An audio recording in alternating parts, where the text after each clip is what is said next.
Welcome, everyone, to A Civil Discourse with our host, Paul and Michael. Our guests today are Reverend Robert Roulhac, founder of the New Life International Church in Baltimore, and Army veteran Sean Johnson.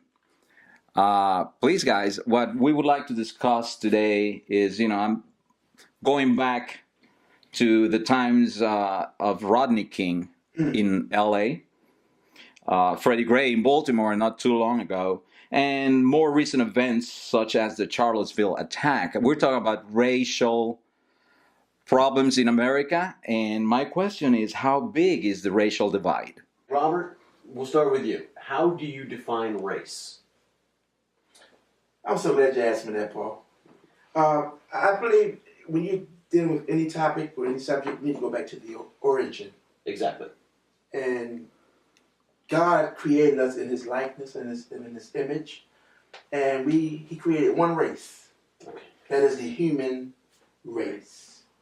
If you go back and you read a little bit about the Tower of Babel, it talks about how everybody was on one accord. Everybody was speaking the same language. They actually said, "Let us build a tower to reach God." Now, what concept? How did they know there was something greater than them? Because they looked around them, I believe, and they saw things that they didn't create that had to be created by someone greater than themselves. So they said to themselves, "Let us build and let us reach this to the heavens and reach God." God, looking down in His infinite wisdom, said, "Wow, the people are one. If we don't do something, there will be nothing impossible for them because they're on one accord." And so God confounded the languages. They couldn't communicate anymore, and they dispersed. Thus, I believe the different hues, the different colors, the different nationalities, we began to disperse all over the world. And now, I guess what we're trying to do now is come back to where we started from, to being on one accord, being one race, one voice, if you will. But I don't believe God's intent was for us to be divided in a sense where we would all be against each other. I believe that He wants us to be divided in a sense where we can start looking at each other's difference and understand, just like the brother's shirt right there.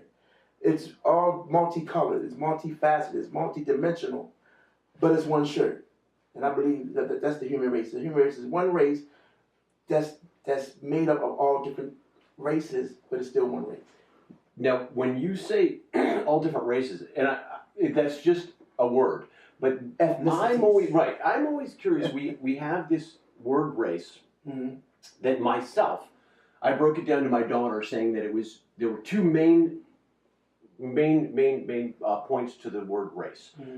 To me, we use the word to subjugate and segregate.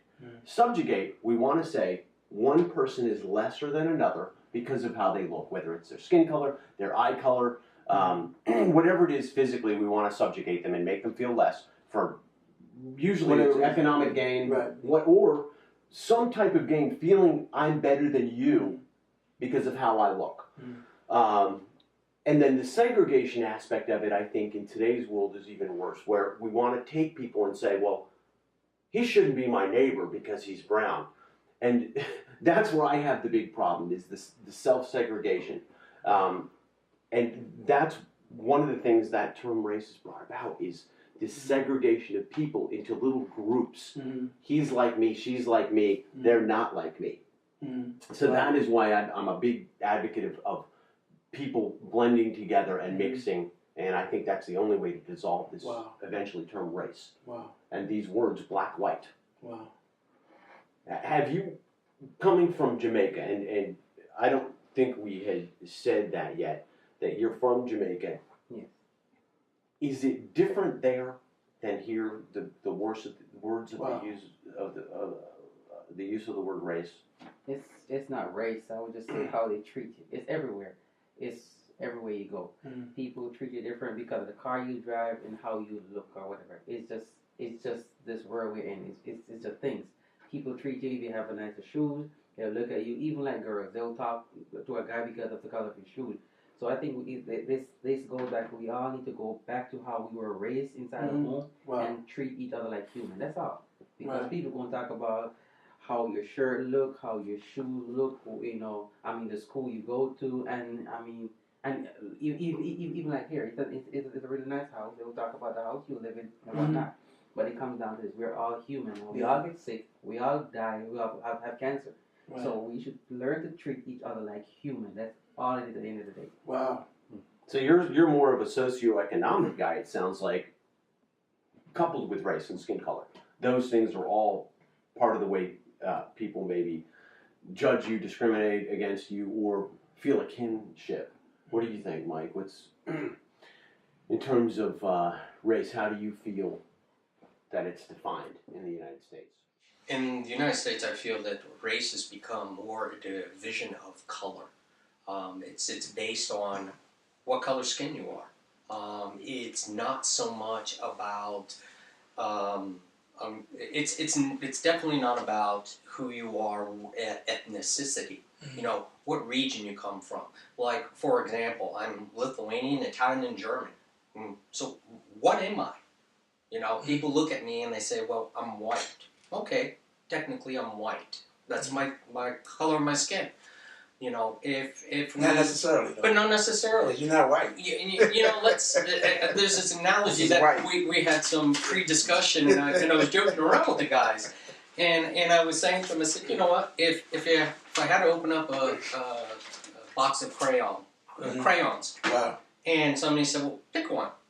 Well, what color doesn't matter? Are those related to different countries? You know, different regions, different ethnicity?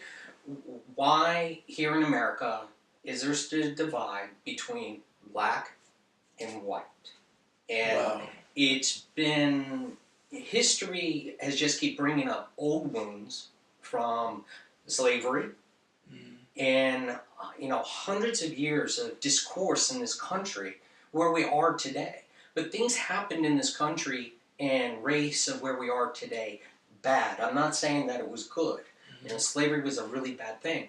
But, however, we've come to a point now that we've all grown as people. And that to continue to base who we are on race really sets us back as a nation and as a person. Because there are so many opportunities in this country to grow. It doesn't matter what color skin you are. You know, there's a gentleman I had met about a year ago. And he came from, Uganda.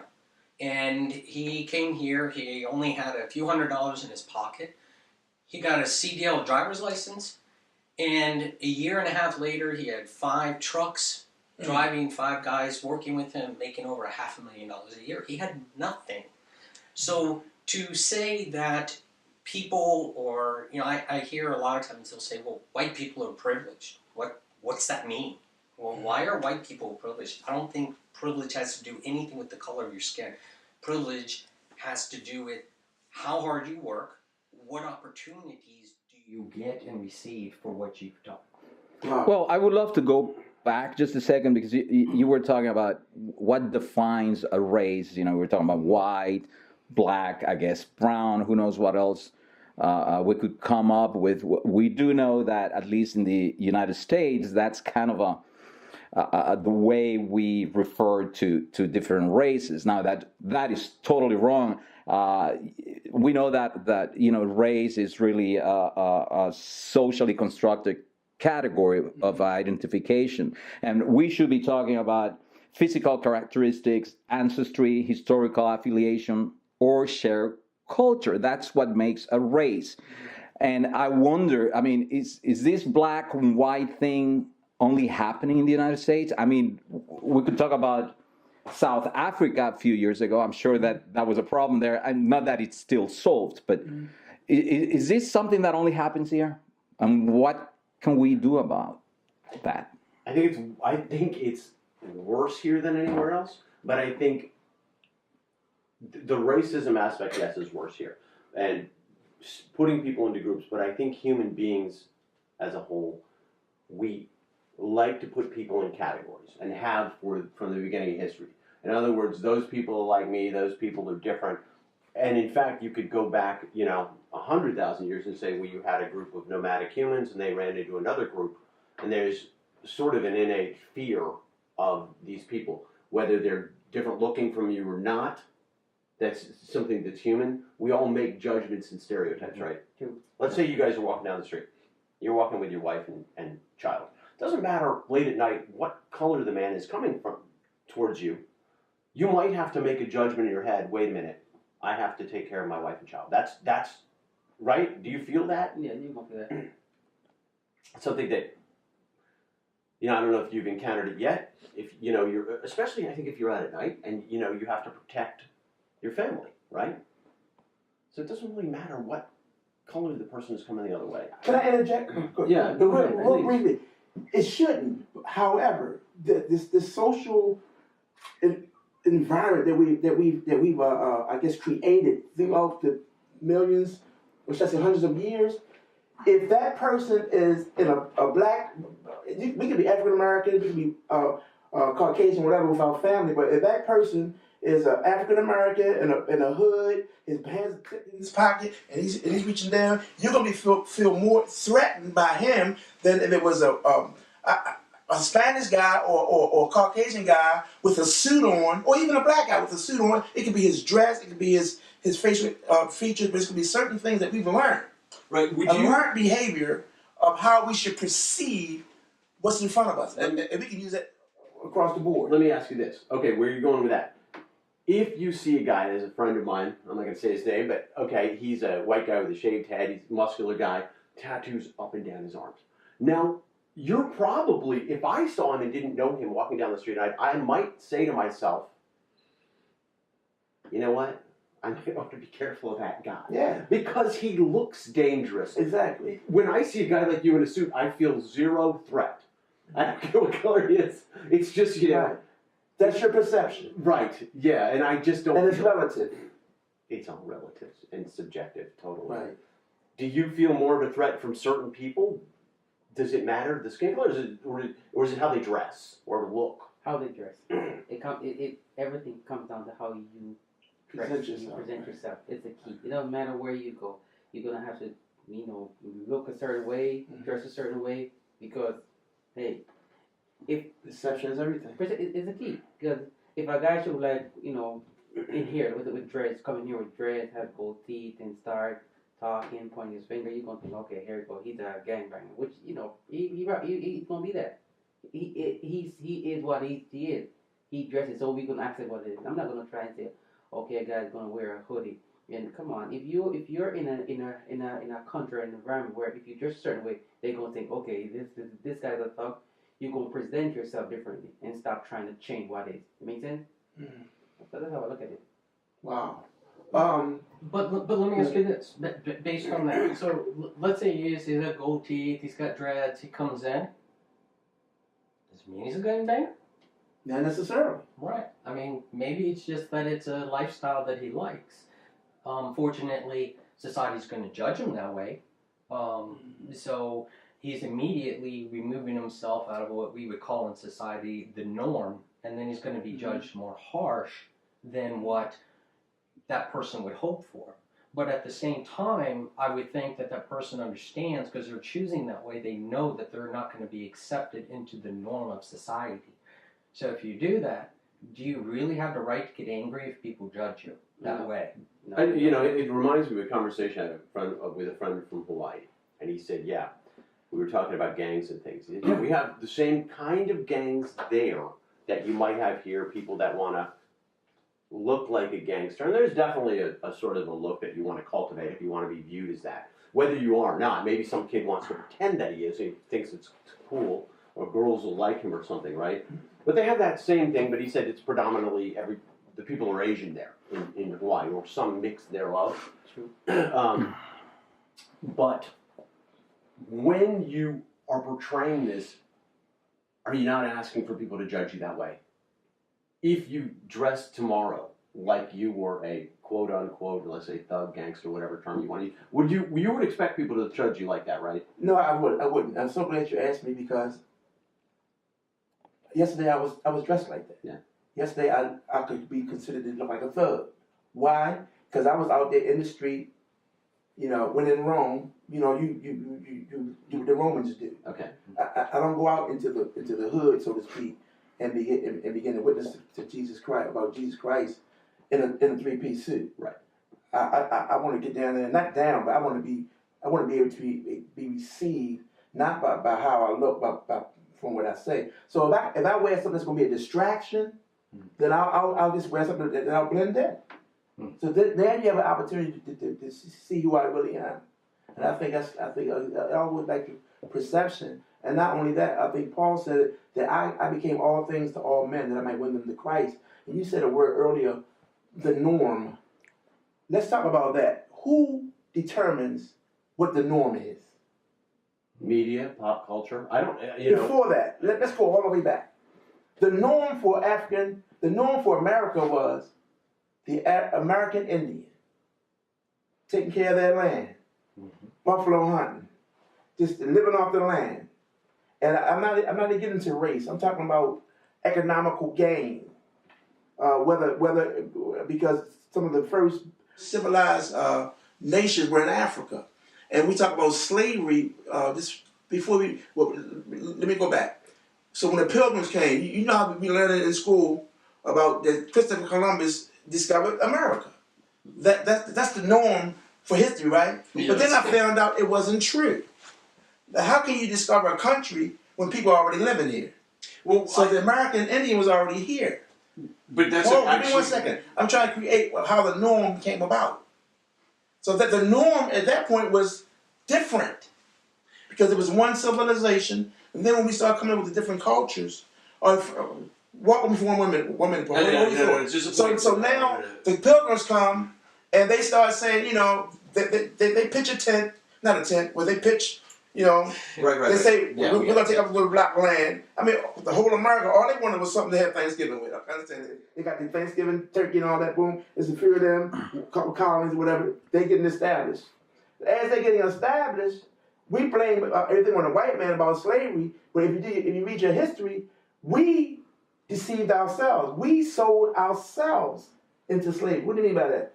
When they went to Africa, it was black, it was African tribe, kings and elders who sold us off to them for whatever they traded. They traded alcohol and jewelry, whatever was they traded. So we did this to ourselves, but we blaming the white man, so to speak. However, but it was our ancestors who sold us. So now we're over here. So now then this multiply coming in. I mean, it's a lot of discussion that we can go into. But then the norm became, okay, we're taking the land. We're taking the land from the American Indians because we discovered this. This is ours. You talk about a thug. Wait, I want to interrupt you there, though. Man, That's where I want to interrupt because there's a misnomer Woo! going around. A lot of people think the American Indian were a peaceful people. They Never said that. No. I'm not saying you're saying it, but the Inca enslaved millions in the Andes. Millions. We talked about this at one point. Millions. The Maya, the Aztec, the Apache, these were brutal Native Americans. Now, I'm not excusing what, for example, the Spanish or the British did. I'm saying there was already a brutal culture here. People, at one point, the Maya, they say, they killed 75,000 people in 3 days. Cut their hearts out, cut off their heads. This was brutality. Okay. But as far as the slavery goes, the other point, we go back to Egypt and say, well, that's documented. Now, that's technically Africa. Now, there's nobody to blame. You can't blame it because slavery, that's all I'm saying. you lose a war or a battle back in those, you're a slave. You lost, you're done. Man, you were lucky to be a slave. Nobody killed him. You killed your whole race. Right, your whole group. And you know what I like? Because the term race actually goes back to, that is how they classified people culturally and ethnically. And we've twisted it to mean something else. To that whole subjugation issue. And before that, it wasn't meant to be something to subjugate people. It was sort of, I don't know if it had the evil intent, although it came to represent that, obviously, with, people like Hitler, and before that you had slavery just to put people into groups. So I agree with what you're saying, but I don't say the Native Americans were peaceful. I never said that. No. But I understand your concept. Right. I don't want to take up all the time, but I want to say your point. But if you want to talk about the brutality or the attitude or the spirit of murder. Yeah, go all the way back to the garden again. Right. Was sent into the world. The Bible says that a man thinketh in his heart, so is he. So it wasn't like all of a sudden brutality came on the scene because they want to come and take the land. No, it was already here. Even amongst the Apaches, there were different tribes that were fighting. I mean, amongst the Indians, different tribes fighting for territory. Yes. That goes all the way back to the garden, to into the world, and Cain killed Abel, all that stuff going on. But I don't think we're going back that far in this segment, right? We can. We can. We can go back as far Well, as let me ask you. I'm going to stop you and ask you Because this. this thing is so multifaceted. But I gotta make an observation here. I have African American friends, and this is the first time that I've ever heard somebody who's African American say openly that they recognize that I've heard that their own people enslaved them. Yeah. Because most of the people that I've talked to, and I try to bring that subject up, they get angry at me, and then they'll say, "No, you don't have your history right," and I'm like, "No, I'm not. I'm not trying to mean." I know. I said to one person, I said, "Please don't pay attention to everything you learn in school. Go read on your own. Yeah, do your own research. Do your own research, because government only wants you to know what they want you to know. Right. And man has to be more intelligent than the people who lead us." Hallelujah. Let me ask you. That's not hard to do right now. And not today's age, it's not. Well, When we were going to school, that was very hard because everything was published. We didn't have a choice but what was in the encyclopedia. And the encyclopedia only wanted you to know one way. But now you have no excuse. Facebook, Yes. Google, we can do all the research. Let's use that as a springboard. A springboard of what I would like to see us go next, meaning our learned behaviors, or who controls the norm, if you will. Real briefly, I was watching something last night called The Hidden State, North Korea, and they're not as established as South Korea because it's a dictatorship, and they control everything. They control the news. They control what you're reading. They control. As a matter of fact, they said we were watching last night. They said that Kim Jong-un, the way his birth was miraculous. They said that it was wintertime. I've heard this. It was wintertime. Everything was snow. And all of a sudden, the star came out of the sky and the sun came out and the flowers started blooming and he was miraculously born and given to us, and they actually worship this guy. I've heard it. And they believe it. And so the news guy was like, "Well, isn't that like a myth or isn't that like a legend?" He said, "No, it's real. It's fact for them. Because they believe it. So what you buy into is going to be your reality, right? So now we fast forward, or should I say, we flip it over to America. What we've learned through the years, and what happens, I believe, is it's all based on fear. The different cultures. You said segregate, and what's the other one? Subjugate. Yeah. When we subjugate and we make it seem like, okay, they're different, so since they're different, I have to, I'm intimidated or I'm fearful or, instead of me accepting their difference and embracing it as my brother, like she said earlier about us being one race and we all need each other. You remember the old song, "No man is an island, no man stands alone"? But everybody would be an island now. But if you don't look like I look, then you're the enemy, so to speak. So if we can start that conversation where to get to the deep root is fear. Fear. I believe it's fear. Fear. But last day we did a segment on light skin versus dark skin African Americans. Well, let me ask you. Y'all had something similar. We will Brown talk about eyes that against blue eyes. We will talk about it, but let me ask you Amen. this though: where you are right now, what we're talking about, you're on a good subject. Do you think at this point in time the media is playing a role to create and instill that fear? Yes. They're doing stuff to say, watch out. This person's different. We have to be careful. Now the media is kind of kind of like a snowball going downhill in terms of propagating sort of these racial quote unquote differences in people. We talk about mainstream media. We talk about alt-right. All media. I'm talking about all different. media. Everyone has a different agenda. social media. Media I'm looking at all is of different. it. Everyone has a different agenda. Envision me, this ambition is painting pictures of vigilance as they cover it up, distracting you while you're ignorant. This is what I was taught. We could talk and get caught. America's always fighting